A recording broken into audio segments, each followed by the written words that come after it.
Alright, so today we're going to be doing a review and comparison of the original Clubbells by RMAX International and these new steel clubs from Onnit. The first obvious difference is the disparity in size between a 15-pound Clubbell and a 15-pound steel club from Onnit. You'll see that the shapes are generally the same, where we have a muzzle, cone, the handle, and the knob.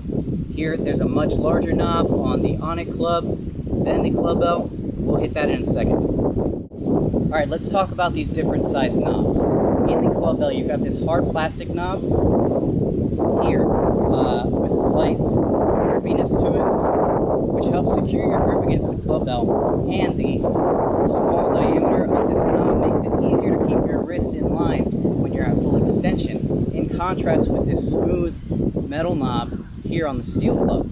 The advantage is that the large knob makes it easier to maintain your grip, which you're going to need because the handle is smooth here. But when you're at full extension, your wrist does have to deviate a bit more to get around it. Speaking of these grips, you'll see here on the RMAX Clubbell that there's a slight textured finish on the paint here. It's not totally chip resistant. You can see some chips here that I've earned over time. I believe the newer Clubbells actually have slightly more aggressive knurling than this coating. But on the Onnit club, you've got a very smooth finish. The advantage being that it's going to be a much tougher workout on your grip, because you're going to have to squeeze a hell of a lot harder once your hands start getting slippery from sweat. With this club, you'll maintain that grip a bit longer, but the fact that the grip is more abrasive will probably cause a little bit more wear and tear on your knuckles in terms of calluses and maybe potential tearing when you're doing your higher rep workouts here and here against this slightly textured knob. One thing that I definitely like about the Onnit club is that the knob is part of the club. This is not coming off. This plastic one screws off so that you can replace it. The problem is, though, that sometimes on your higher rep workouts, this will start to come loose and you might have to tighten it mid-workout. Some people like to put an adhesive in here like a thread lock so that this won't come loose, but then if you chip this, you're going to have a hell of a time getting it out. I hate to say it, but Clubbells stink. Literally. I love the tool. I love to work out with it, but they do come with this nice protective polyurethane coating, the downside of which is that it smells terrible. When you're working out and you've got this thing swinging close to your face, you can smell the stink coming off of it. I've had these for a couple of years. Believe me, the stink is not going away. If I leave this in my car on a hot day, it's gross to get back inside. That is not the case with the Onnit club, where you've got just straight steel, no smell to deal with. That's kind of nice. The downside of which is you've got these sharp, it's not very sharp, but it's a tightly angled edge here. If you get clipped with this, you're going to get cut, hurt, or worse. So you've really got to be careful with this tool if you've got small kids around, friends that aren't paying attention, or even animals. Despite my best efforts, I've definitely clocked my son in the head with a Clubbell before. Thankfully, there's this stinky rubber coating. So you're just going to have to be a little bit more careful with this one, but you will save the stink. The other issue I take with the polyurethane coating is that it picks up a lot of stuff. You might be able to see there's some dirt flecks and paint chips here. The yellow is because I've had this next to a kettlebell and stuff sticks to this. If you have this in the grass, the grass is going to get stuck, sand's going to get stuck, dust is going to get stuck all over it. You're going to have to clean it periodically, and even then, not everything comes out. But you do get the protection, and that's kind of nice. Speaking of protective coatings, like I said, you've got this polyurethane sort of boot on the end of a Clubbell that you don't have with the Onnit club. You've got a little bit of chip-resistant paint here. Like I said, I have gotten some chips over time, but I've had these for years. The plastic ball, you know, if it chips, it's actually chipping pieces off and not so much color.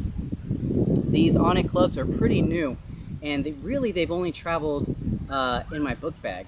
And just from knocking together a few times, you can see that there's some shiny stuff here that's already starting to show over here and over here, even on the knobs. So when I store them, they're close together, the knobs hit, the muzzles hit. I think they could do maybe a little bit better job picking a different coating for the Onnit steel clubs, but it is a hard wearing material underneath, so you're not really going to have to worry about it falling apart just because some paint comes off. What I have found that I like to do when I travel with these is just take a sock over the top of the club, like this. Boom. Here's my Onnit steel club case to protect it when I'm traveling. Keeps the dust off, keeps the dirt off, looks good. Speaking from experience, I know that it can be a pain in the ass to try to travel with these original Clubbells. First of all, you're going to need a suitcase long enough to be able to fit this whole thing, and you've got to be able to protect your clothes from the stink that comes off of this. A little bit of saran wrap is not enough to do it, believe me. I know, I've done it. The nice thing about the Onnit steel clubs is I don't even need a suitcase. These can go right in the book bag. Look here. Zip it up and they fit easily. This could be a weighted pack for pull-ups, a weighted pack for running, or just traveling from one training site to the next. You can throw some rings in here, your sand bells and steel bells, maybe a small kettlebell, and you've got everything you need to work out in one pack. That's really nice. I cannot say the same for the Clubbell. So here's that same idea of the book bag with the original Clubbell. This is not happening. These zippers I've already put this in here, and as it starts to move, this wants to open. It's not going to stay unless I maybe tape this together or something, but this is pretty inconvenient. That relegates these to the realm of the suitcase, which I might not always have. It just makes it harder to travel with. Okay. But how do these actually perform? Well, since the overall shape's about the same, you can do many exercises with either club. The longer and therefore more inefficient design of the Clubbell is going to demand greater accuracy from your form in order to maximize the benefit and to avoid injury from doing it. It's a little easier to manhandle the more compact Onnit design, meaning you'll have to demand more from yourself to ensure good form. The slightly thicker and smoother handle of the Onnit club is really going to develop some gorilla grip strength, but if you're prone to sweaty palms, you might find the handle too slick. I've got tips for dealing with this that I'll share another time. Another thing to consider is training space.